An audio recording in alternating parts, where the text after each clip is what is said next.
ఆయన మరణం తర్వాత రాష్ట్రం విడిపోయిన తర్వాత ఈ ప్రాజెక్టు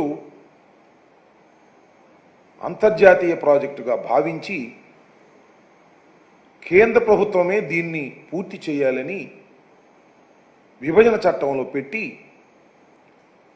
మొత్తం నిధులన్నీ కూడా కేంద్ర ప్రభుత్వమే ఇచ్చి తానే పూర్తి చేసి రాష్ట్ర ప్రభుత్వానికి అప్పజెపుతాననేటువంటి మాట విభజన చట్టంలో పేర్కొనడం జరిగింది.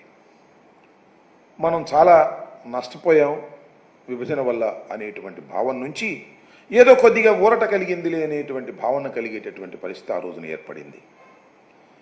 అలాంటి ప్రాజెక్ట్ అనేక రకాలైనటువంటి మార్పులు చెందుతూ వచ్చింది. కేంద్ర ప్రభుత్వం చేయవలసినటువంటి ప్రాజెక్టుని చంద్రబాబు నాయుడు గారు రాష్ట్ర ప్రభుత్వమే చేస్తుందనేటువంటి